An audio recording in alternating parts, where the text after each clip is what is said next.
Alright, today we're going to make, I often tell people I could live on Mexican food and pizza. With those two foods, if I could just if I can only have two foods, if I could have those, I could probably make it. So one of my favorite things to make is enchiladas, and the nice thing about those is they freeze pretty well. They're real good when you get them out of the freezer. Not as, you know, the shell kind of gets a little mushier than when you fresh cook them, but they're still edible, don't get me wrong. So they store well, let's just put it that way. But today what you're going to need is you're going to need a pan to cook them in. You can see what I'm using there. Some kind of a Mexican cheese, cheddar cheese, something like that. Something to put in them, either ground beef, that's what's in that bag back there, or chicken, or vegetables, be creative, rice, beans, you can put all kinds of things in them. But anyways, we're going to make some chicken ones and some seasoned beef ones. And then some enchilada sauce. I just buy the enchilada sauce name brand, but it works pretty well for me. In a pan to heat the tortillas up. So let me get some things resituated so I can get a better view, give you all a better view of me rolling these tortillas, and I'll show you how I do that. Alright, in the frying pan, I've got it on about medium heat. I put a corn tortilla in there. I like to warm them up before I roll them. I've got something to roll them on. I'm using a cutting board, and I've got the pan to put them in. The only thing about that is spray it real good because it gets chewy and gooey. So make sure this pan right here you spray real good. This one here you don't have to do anything with. But you get a shell, get it to get pliable. Go ahead and throw another one in there so you can be productive. The chicken ones are the hardest, but the biggest thing is just don't try to get too much meat in them. And just roll them lightly, easy, because you don't want to tear that shell. And then you stick them right there. And we're going to line them up. Line them up. Sammy, here you go.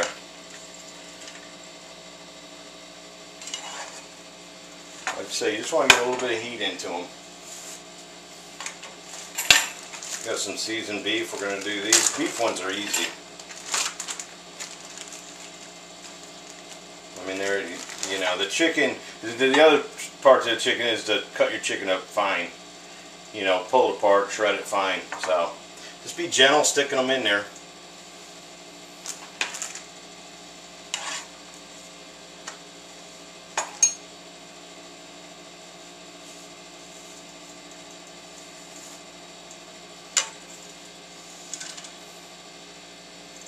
Pull a little meat in there, pick the edge up. Like I say, just don't roll them tight, because that is what makes them come apart. You can see they're even flaky, but that's all we want to do.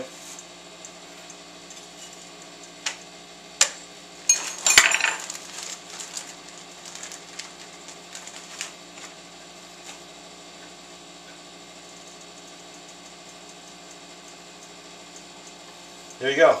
Let me get the rest of these rolled up and readjust the camera so I can give you a better view. I'll show you how we finish them up. We'll put them in the oven, pull them out, and boy are they going to be good. Alright, there you go. You see how I got them rolled, and I laid them in this way and this way. And actually I've even seen when Mom and Dad making them a long time ago, if they had a couple extra, they'd stack them on top. I'd rather have them all flat, that way they all get the same amount of sauce and cheese. But what we're going to add now is we're going to add the enchilada sauce to it.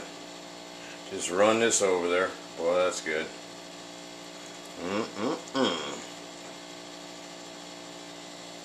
Oh, I know that's going to be good. Now, enchilada sauce isn't notoriously hot, so I'm going to take and hit it with some hot sauce too. Up in here, like that. Look there. I look like one of those TV chefs, don't I, doing it like that.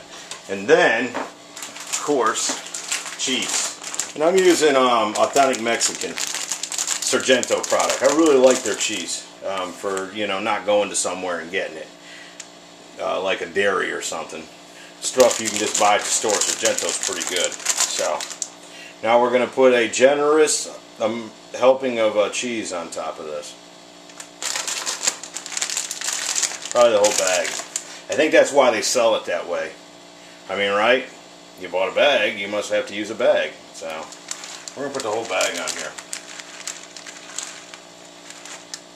If I knew how to make cheese, I'd save myself some money. It's going to be worth it in the end, though, folks. You wait to see this. Alright, that's how you do it. Let me get it in the oven, get it baked up, and then when I pull it out, I'll show you what I got. Alright, I cooked that at 350 for just short of an hour, 55 minutes, something like that. So, 45 minutes to an hour. Let's peel this off and see what we get. Be careful, it's going to be steamy. I also wanted to show you, because I didn't tell you last time, Put tinfoil, cover it in tinfoil when you cook it. Woo-wee! Will you look at that? Well, there you go, folks. Not to run you off or anything, but man, that looks good. It's time for me to eat.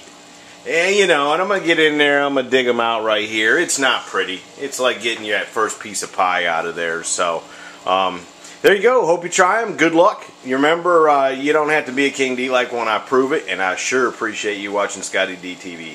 Thank you so much. Have a good night.